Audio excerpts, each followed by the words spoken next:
भेद बतायो भारी जब उल्टी करता हूँ। तानू हाँ। मुकसु बोल कहे कछुनाई मुकसु बोल कहे कचुनाई संत सराया जावे।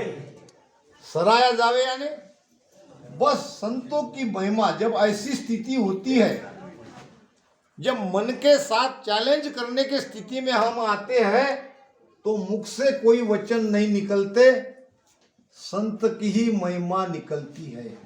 संत सराया जावे। धन्य है मेरे गुरुदेव, धन्य है मेरे सदगुरु की कृपा।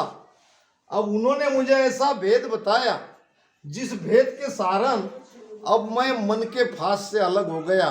मन ही काल है, तेरा बैरी कोई नहीं, तेरा बैरी मन। हमारा बैरी दूसरा संसार में कोई नहीं है, हमारा बैरी हमारा मन है। सबका बैरी मन है। मन ही हमको बार बार विषयों में लाके पटकता है और मन के कारण ही हम बार बार जन्म ले रहे हैं, बार बार मर रहे हैं। इसको रोको, इसको बस में करो। तो जब त्रिकुटी में ध्यान आता है तब मन बस में होता है।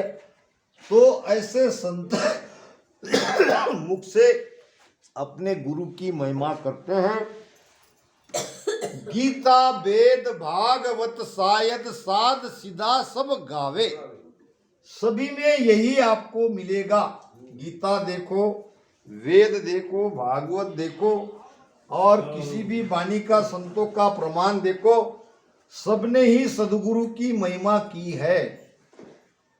सदगुरु की महिमा सबने करी है। उल्टा होए चढ़ो कहो काहि मन पवना सु न्यारा। बहुत अच्छी बात कहते हैं। उल्टा होय चढ़्यो कहो काई। उल्टा होय चढ़्यो कहो काई मन पवना सु न्यारा। नाड़ नाड़ में हो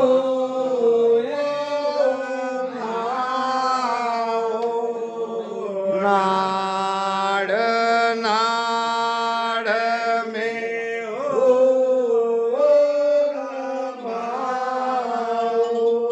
आगे शरीर हमारा मन रे मैं तो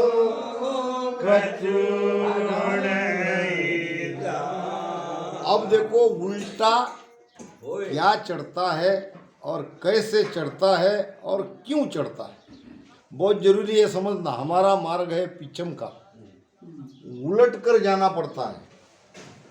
अब यहाँ रसना से राम राम करते करते हम कंठ से आए, हृदय में आए, नाभि में आए और बीच का एक कमल छोड़ो, यहाँ लिंग स्थान पर आए, यहाँ गुदा स्थान पर आए। ये सीधा मार्ग है उतरने का। अब जाना है आपको ऐसे ऊपर।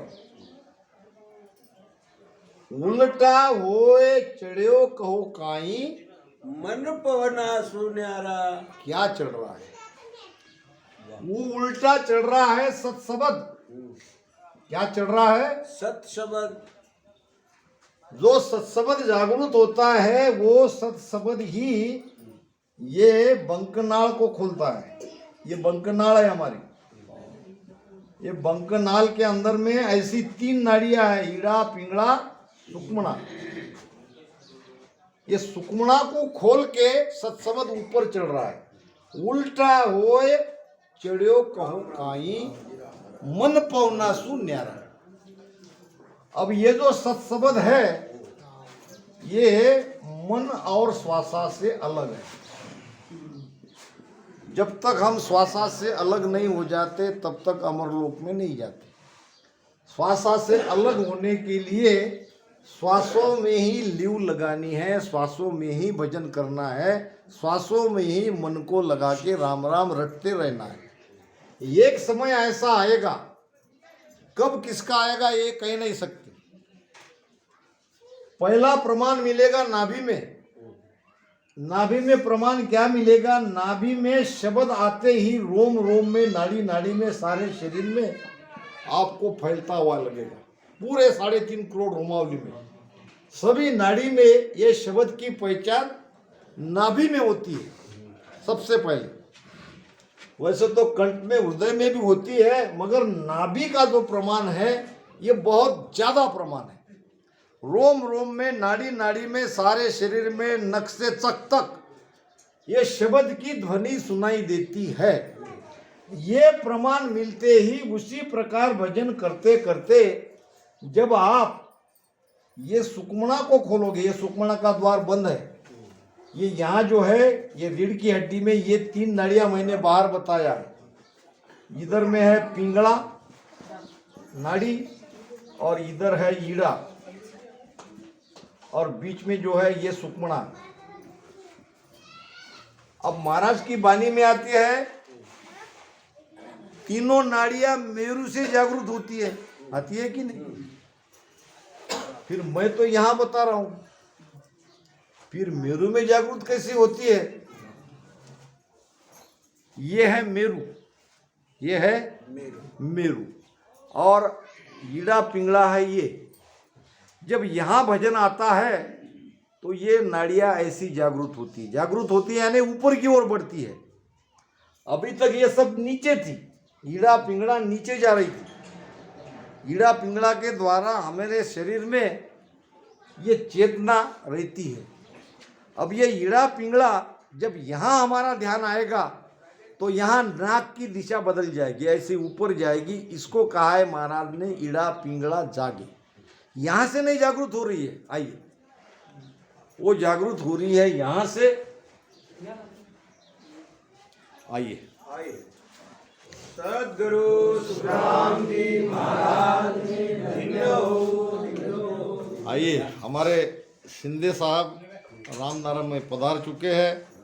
रामदारा की तरफ से हम उनका बहुत ही प्रेम से, आदर से स्वागत करते हैं। थोड़ी देर बैठिए साहब जी, 2 मिनट में बस।